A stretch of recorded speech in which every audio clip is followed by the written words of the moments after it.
어느 아침 카우보이 모자를 쓴 덩치 큰 텍사스 사람 하나가 교회 사무실로 들어왔습니다. 책상 앞으로 다가가서 이 교회 왕초하고 이야기하러 왔습니다 라고 사투리로 말했습니다. 사모원이 놀라서 물었습니다. 뭐라고요? 왕초, 그 왕초 있잖아요. 매일 아침마다 계속 앞에서 떠들어대는 그 사람, 목장으로 가는 길에 그 사람하고 할 얘기가 있어서 들렸습니다. 이 불경스러운 언어가 이 사모원을 기분 나쁘게 했습니다. 그리고 사모원을 꾸짖는 소리로 반박했습니다. 이보세요. 이 사무실에서 그런 무례한 언어는 사용되어서는 안 됩니다. 우리는 그분을 목사님이라고 부르고 그 이외에 호칭으로는 부르지 않습니다. 그 남자는 이렇게 더 말합니다. 저는 절대로 무리하게 굴려는 것은 아니었습니다. 가축 한 떼를 팔았는데 하나님이 저더러 100만 불을 이 교회에 기부하라고 해서 목사님과 대화하려고 온 겁니다. 그러자 그녀는 목소리에 활기를 띠냐고 이렇게 대답했습니다. 잠깐만 기다리십시오. 왕초를 불러오겠습니다. 여러분, 변화를 좋아하는 사람은 아무도 없습니다. 변화는 참 싫어하고 자기가 살아왔던 방식대로 그대로 살려고 합니다. 어떤 분이 말하기를 변화는 불편한 것이라고 했습니다. 사람은 다 불편을 싫어합니다. 그런데 성장하고 진보하고 달라지기 위해서는 변해야 합니다. 오늘 본문은 베드로의 변화에 대해서 말씀합니다. 베드로는 지금까지 주님을 따라왔지만 요것만은 양보하지 않았습니다.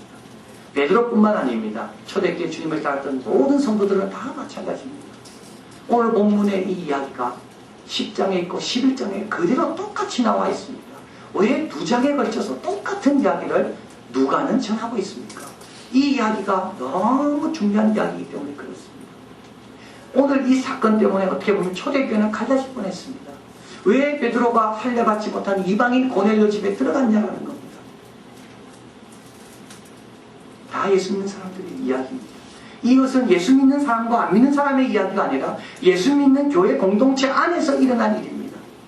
왜 베드로는 이방인 로마 장교 집에 들어갔냐는 겁니다.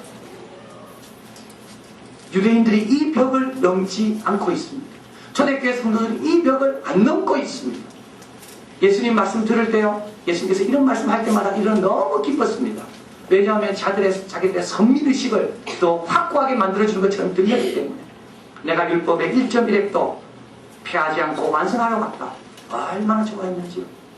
천지는 없어지기 전에 율법의 1.1획도 없어지지 않을 거다. 너무 좋아했습니다. 그리고 가나안 여인이 고쳐달라고 했을 때 자식에게 줄 걸, 자녀에게 줄 것을 걔에게 주지 않는다. 이 말 할 때 제자들은 듣고 그래 맞다. 우리 유대민족은 특별해. 우리 유대민족은 하나님의 선민이야. 그런데 그것 가지고는 하나님 일을 할 수가 없습니다. 땅 끝까지 내 증인이 될 수가 없습니다. 오늘 고넬료가 나옵니다. 고넬료는 누굽니까? 백부장입니다. 이달리아 대 백부장. 이탈리아 사람으로 로마 사람으로 구성된 군대의 백부장입니다. 전혀 유대교와는 상관없는 백에서 자란 사람인데도 불구하고 그는 기도를 많이 하고 항상 기도하고 구제를 많이 했다. 천사가 그에게 나타나 이렇게 말합니다. 하나님이 내 기도와 내 구제를 기억하신 바 되었다. 베드로가 이 집에 방문하게 될 때 고넬료가 온 집안 식구들을 다 데려놓고 이렇게 말합니다. 우리 온 식구들이 하나님 앞에 서 있다. 이방인 가운데도 이렇게 믿음 좋은 사람이 있다는 것을 유대인들은 생각하지 않습니다. 인정하지 않습니다. 그래서 오늘 본문을 통해서 이 벽이 부서지게 되고 이 가치관이 무너지게 됩니다. 변화를 하게 되는 겁니다. 자, 오늘 본문에서 변화에 대해서 우리에게 딱 2가지만 이야기합니다. 첫째 하나는 뭐냐면 왜 변화해야 되는가라는 겁니다. 왜 변화해야 되는가? 오늘 베드로를 통해서 왜 베드로는 변화해야 되는가? 두 번째는 변화하기 위해서 베드로에게 하나님은 뭘 주셨는가? 우리도 마찬가지라는 거죠. 변화하기 위해서 하나님께서 주시는 것들이 있다는 겁니다. 그걸 붙들 때만이 우리는 제대로 변화할 수 있다. 첫째 생각해보면 왜 변화해야 됩니까? 고넬료 가운데 하나님은 환상 가운데 나타나서 고넬료에게 이렇게 이야기합니다. 천사가 나타났죠.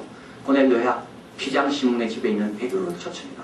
이게 천사가 고넬료에게 한 말의 전부다. 여기서 우리는 질문이 생깁니다. 왜 고넬료에게 천사를 통해 구원하지 않을까? 왜 하나님은 베드로를 불러라고 이야기하시고 천사를 통해 고넬료에게 복음을 전하면 될 건데 왜 하나님은 고넬료에게 천사를 통해 베드로를 보내라고 하실까? 왜 그럴까요? 하나님은 변화된 사람을 쓰기 때문에 그렇습니다. 베드로가 변화하기 위해서 결단하고 하나님의 명령에 순종하고 와야지만 베드로는 고넬료를 구원하는 하나님의 귀한 때 쓰임받는 거예요. 여러분, 변화받지 않고 쓰일 수가 없습니다. 하나님 앞에 쓰임받기를 원하면 하나님이 나를 위해서 어떤 걸 변하게 원하시는가? 변해야만이 계속적으로 큰 일에 쓰임받습니다. 고넬료가 들어온 이 사건은 교회에 있어서 너무 중요한 사건입니다. 빌립이 이디오피아 내시에게 복음을 전했습니다. 이건 어떻게 보면 첫 번째 이방인에게 복음을 전한 겁니다. 그런데 고넬료가 예수님을 믿고 세례를 받은 것은 빌립과는 조금 차원이 다릅니다. 왜냐하면 빌립은 아무도 몰랐습니다. 혼자 그냥 광야에서 세례를 준 거고요. 베드로는 뭡니까? 교인들이 다 아는 겁니다. 그래서 어떻게 보면 공식적으로 이방인 가운데 처음으로 교회 회원이 된 사람은 이디오피아 내시가 아니라 바로 고넬료. 근데 이 귀한 일을 누가 합니까? 변화받는 베드로가. 변화받지 못하면 이 일을 못합니다. 이 일은 다른 사람에게 가게 됩니다. 두 번째로 왜 변화해야 됩니까? 변화해야 되는 두 번째 이유는 변화해야지만 주님을 제대로 볼 수가 있습니다. 베드로는요 설교를 많이 했지요. 사도행전에 설교 많이 나옵니다. 베드로가 첫 번째 설교는 이겁니다. 성령이 120명에 부어지는 것을 보고 요엘 선지자의 말을 인용했습니다. 마지막 때 말세 내 영을 모든 육체로 부어지리니. 근데 베드로는 그 모든 육체가 누굴 뜻하는지 잘 몰랐어요. 모르고 설교한 겁니다. 3,000명, 5,000명이 회개하고 돌아옵니다. 이때 베드로가 또 설교하죠. 하나님은 얼마든지 먼 데 있는 사람도 불러서 성령을 받게 하십니다. 이 먼 데가 어딘지 베드로는 모르고 설교한 겁니다. 그런데 오늘 비로소 베드로는 발견하게 됩니다. 여러분 본문에 한번 가보십시오. 본문에 가보면 이렇게 말합니다. 34절입니다. 같이 읽겠습니다. 베드로가 입을 열어 가로되 내가 참으로 하나님은 사람의 외모를 취하지 아니하시고 각 나라 중 하나님을 경외하며 의를 행하는 사람은 하나님이 받으신 줄 깨달았노라. 누가 깨달았습니까? 베드로입니다. 참으로라는 말을 쓴 이유가 있습니다. 그전에는 모르고 기도하고 모르고 설교한 겁니다. 모르고 읽은 겁니다. 그러나 이번을 경험하고 나니까 어떻게 해요? 주님은 이런 분이구나. 참으로 깨닫게 된 겁니다. 왜 변화돼야 됩니까? 여러분 변하고 나면요 변하기 전에 몰랐던 걸 알게 됩니다. 마지막으로 변하는 이유는 또 하나 있습니다. 주위 사람을 변화시킬 수가 있습니다. 베드로가 고넬료의 집에 갔다는 걸 듣고 성도들이 다 모여왔습니다. 그리고 베드로를 향해서 막 비판합니다. 어떻게 할례받은 사람이 할례받지 못한 이방의 집에 들어갔는가? 이게 11장의 이야기입니다. 그래서 베드로가 10장에 있던 이 사건을 다시 한번 쫙 설명해주고 나중에 어떻게 되는가 하면 11장 18절 저희가 이 말을 듣고 잠잠하여 하나님께 영광을 돌려 가로되 그러면 하나님께서 이방인에게도 생명 얻는 회개를 주셨도다. 베드로가 변화되면 주위 사람도 변화되는 겁니다. 그래서 여러분 주위 사람을 변화시키고 싶습니까? 그럼 뭐예요? 내가 먼저 변해라. 자식을 변화시키고 싶습니까? 어떻게 하라고 그랬습니까? 부모가 먼저 변해라. 배우자를 변하고 싶으면 어떻게 하라고요? 네, 배우자 본인이 먼저 변해라.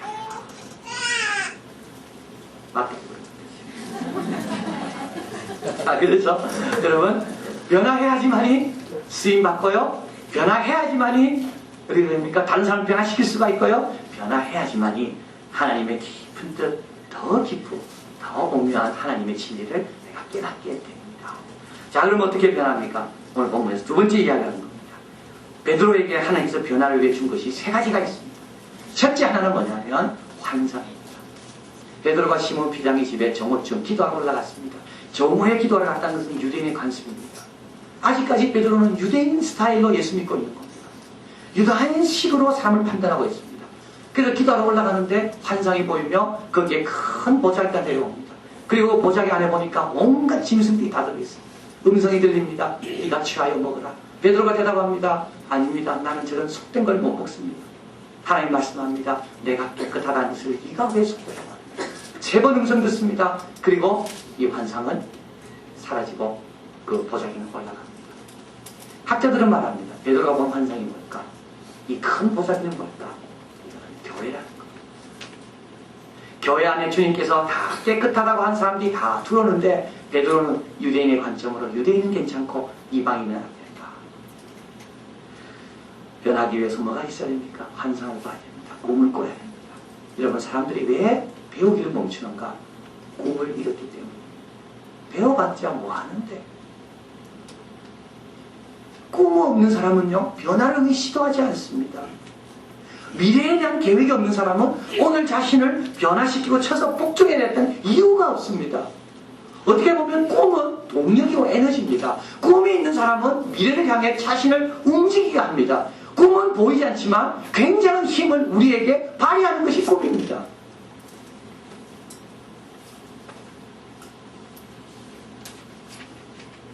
요한계시록을 새벽마다 나누고 있는데요.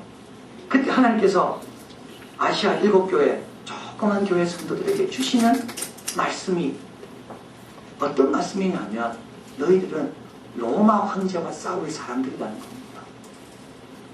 참 이 사람들과 로마 황제하고는 비교될 수 없고 너무나도 거리가 멀게 느껴지는데 하나님은 그들에게 음녀의 비밀을 내가 너희에게 보이라. 이 음녀는 로마 황제입니다. 이 로마의 운명을 성도들에게 하나님 보시겠다고 합니다. 여러분이 사탄이 나옵니다. 사탄이 나와가지고 누굴 괴롭힙니까? 교회를 괴롭힙니다. 성도를 괴롭힙니다. 이게 이상하지 않습니까? 아니, 성도가 무슨 힘이 있다고? 근데 실제로 사탄은 누가 힘이 가장 많은지를 압니다. 하나님의 자녀인 우리가 하나님의 권세를 쓰기 때문에 제일 힘이 강한 겁니다. 우리는 우리 힘으로 가지고 싸운 사람들이 아니라 하나님의 능력과 지혜로 싸우는 사람들이기 때문에 사탄은 제일 두려워하는 사람이 누구냐면 로마 황제가 아니라 바로 성도들이라는 겁니다. 그래서 요한계시록을 통하여 7째 인이 떼어질 때 나팔이 불며 재앙이 쏟아지는데요. 그때 반시 동안 하늘이 잠잠합니다. 왜냐하면 성도들의 기도가 하나님께 올라갑니다. 성도들의 기도가 보좌로 올라간 다음에 그 다음부터 7째 인 재앙이 끝나고 7째 나팔 첫 번째 재앙이 시작됩니다. 사도 바울은 에베소 교회 성도들에게 다음과 같이 말합니다. 너희 마음의 눈을 밝히사 그의 부르심의 소망이 무엇이며 성도 안에서 그 기업의 영광의 풍성이 무엇이며 그 힘의 강력으로 역사심을 따라 믿는 우리에게 베푸신 능력의 지극히 크심이 어떤 것을 너희로 알게 하시길 구하노라.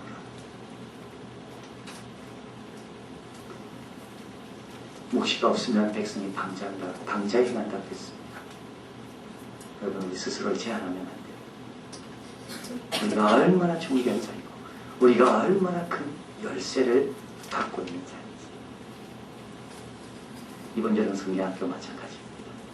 여러분, 그냥 보면 안 됩니다. 다른 캠프하고 다릅니다. 그래서 사탄은 여름 성경학교를 방해하려고 할 겁니다. 왜냐하면 사탄은 아니까. 하나님의 강한 군사로 무장될 때 사탄에게 가장 치명적인 영향을 끼친다는 것은 사탄은 아니까. 변하기 위해서 꿈을 꿔야 되고요. 미래 소망을 가져야 됩니다. 내 자신을 내가 보는 게 아니라 하나님이 어떻게 보십니까?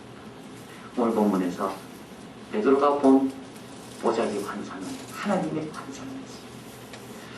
두 번째로 변하기 위해서는 명령이 있어야 됩니다. 오늘 이렇게 환상이 끝난 다음에 주님께서 명령하십니다. 한번 본문에 한번 가보겠습니다. 17절입니다. 베드로가 본 환상이 무슨 뜻인지 속으로 의심하더니 마침 고넬료에 보낸 사람이 시몬의 집을 찾아서 문 밖에 서서 불러 묻되 베드로라 하는 시몬이 여기 누가 하느냐 하거늘 베드로가 그 환상에 대하여 생각할 때에 성령께서 저더러 말씀하시되 두 사람이 너를 찾으니 일어나 내려가 유심치 말고 함께 가라 내가 저희를 보내었느니라 하십니다. 자, 환상이 있고요. 두 번째는 뭐가 있습니까? 명령이 있습니다. 일어나 가라. 의심하지 말라. 여러분, 명령에는 두 가지 차원이 있습니다. 첫 번째 차원은 뭐냐면 명령은 복종입니다. 명령은 의견하고 다릅니다. 명령은 제안하고 다릅니다. 제안과 의견은요, 들어도 되고 안 들어도 됩니다. 그러나 명령은 뭡니까? 복종하라고 주는 겁니다. 명령을 내리는 것은 행하라고 명령하는 거지, 행해도 되고 안 해도 되는 것을 명령하지 않습니다. 명령의 차원은 복종의 차원입니다. 두 번째, 명령은 즉시라는 겁니다. 명령에는 시간이 중요합니다. 오늘 명령했는데 내일 행합니까? 그건 명령 안 행하는 겁니다. 1년 뒤에 행하라고 명령합니까? 그건 1년 뒤에 명령할 겁니다. 지금 명령하는 건 뭡니까? 지금 행하라는 겁니다. 그래서 명령에는 항상 두 가지 차원이 있습니다. 우리가 명령을 제대로 순종하려면 이 두 가지 차원에서 부합하게 맞춰야지만이 명령에 따르는 자가 됩니다. 그런데 하나님은 명령을 두 가지로 하십니다. 첫째 하나는 뭐냐면 말씀으로 명령하십니다. 오늘처럼 베드로에게 성령으로 말씀하죠. 또 하나 명령이 있는데 뭡니까? 상황입니다. 어떤 상황입니까? 하지 않으면 안 되는 상황. 지금 일 안 하면 안 되는 상황. 지금까지 미뤘는데 다른 거 다 동원해서 노력해봤는데 이제는 이거 안 하면 안 되는 그 상황. 이 상황을 여러분 하나님의 명령이라고 생각하셔야 됩니다. 어떻게 변합니까? 이 명령이 우리를 그 길로 가게 합니다. 이 상황이 다른 길 말고 가보지 않았던, 피하고 싶었던 그 길로 가게 하는 겁니다. 근데 그 길로 가니까 경험하지 못했던 걸 경험하게 되고 새로운 세계를 만나게 되고 변하게 되는 겁니다. 지난 일주일 동안 읽으면서 생각했던 책이 있습니다. 중국이라는 거짓말입니다. 중국이라는 거짓말. 저는 이 책을 읽으면서 참 많은 생각을 하게 됩니다. 오늘 우리는 중국 합니다. 중국. 근데 정말 중국을 어떻게 생각해야 되는지 이 책을 알게 합니다. 우리 여러분도 중국에 대해 관심 있는 분이 이 책을 꼭 읽었으면 좋겠습니다. 프랑스에 속한 세계적인 학자 기 소르망이 중국이라는 거짓말 이 책을 읽었습니다. 그는 이 책에서 말합니다. 두 개의 중국입니다. 하나는 공산당이 말하는 중국이 있고 하나는 인민들이 말하는 중국이고, 많은 사람들은, 서양 사람들은, 투자하는 사람들은 공산당이 말하는 중국이 단주하고 중국을 좋게 여기지만 실제로 일반 사람들이 생각하는 중국은 저하다. 그는 스스로에게 질문합니다. 중국이 변화할까? 아니다. 왜? 변화의 필요성을 공산당이 안 해줍니까? 공산당은 지금 최고로 만족하고 있습니다. 그러면서 30대 한 소설가 위지혜라는 사람과 인터뷰를 합니다. 위지혜라는 소설가는 젊은 청년들에게 인기를 끌고 있는 30살의 소설가입니다. 그는 펜으로 무장하고 있고 그는 아무런 무기는 없지만 그의 소설을 읽는 사람들이 그의 군대라고 쓰고 있습니다. 기소로망이 위지에게 묻습니다. 중국에 변화가 올 것인가? 위지에는 대답합니다. 변화가 올 것이다. 그러나 이 변화는 당으로부터 안 온다. 어디로부터 온가? 이 변화는 기도로 온다.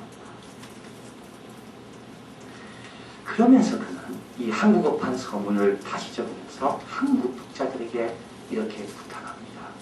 이웃나라로서 이런 상황이 오도록 한국이 해야 할 바를 해라.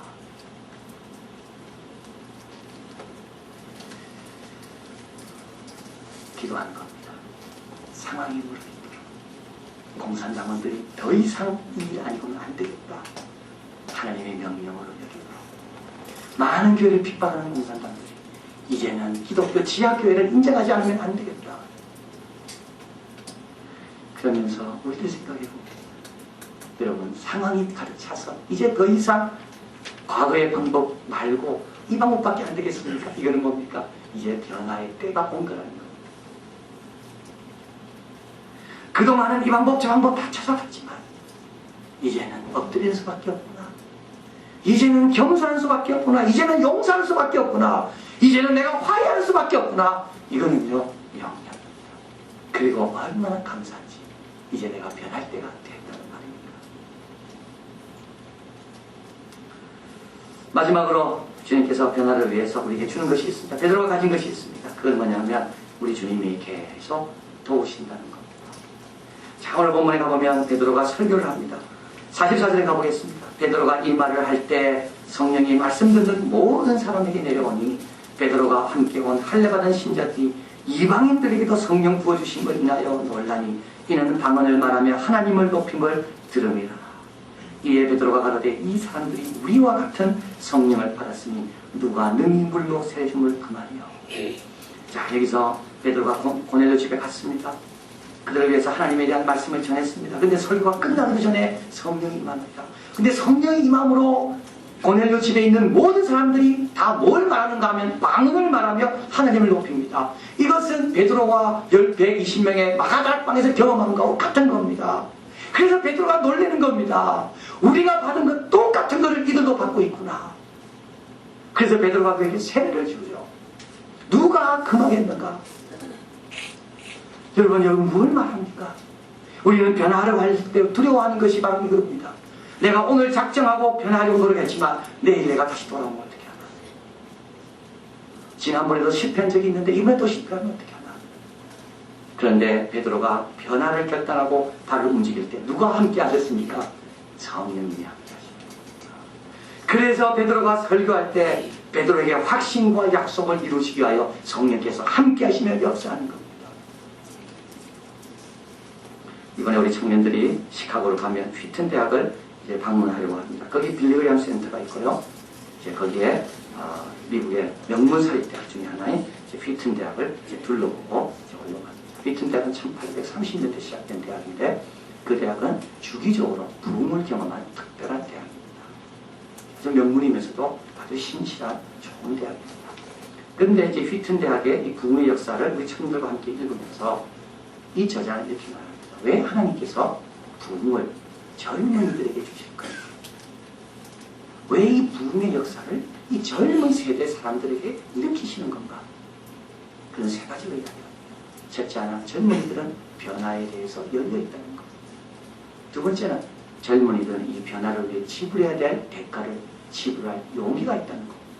세 번째는 젊은이들은 이상주의자라는 겁니다. 여러분, 변화의 기회 왔을 때요, 많은 사람이 별거 아니니까 또 돌아갈 거니까 그렇게 하지 마라. 여러분, 그런 말 믿으면 안 됩니다. 변화의 기회가 왔을 때, 도전의 기회가 왔을 때 우리는 냉소주의자가 되면 안 되고요, 이상주의자가 되어야 됩니다. 그래야 하나님께서 그를 책임지시며 그를 돕는 겁니다. 많은 사람은 처음에 기차가 달릴 때 비웃었습니다. 기차 30마일 이상만 달려봐. 그 타고 있는 모든 사람들은 핏줄이 터져 죽을 거야. 그러나 그렇습니까? 그렇지 않습니다. 한 분이 이야기했습니다.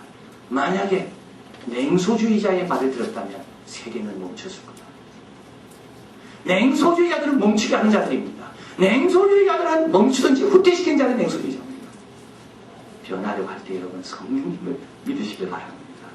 나와 동행하시며 나를 책임지시며 이 일을 시작하신 하나님께서 완성케 하시고 나를 떠나지 아니하신다. 그래서 베드로는 성령님과 함께 첫발을 디디면서 이제는 더 이상 옛 베드로가 아니라 새 베드로가 되었고 계속 하나님 앞에 쓰임받는 귀한 종이 되었습니다.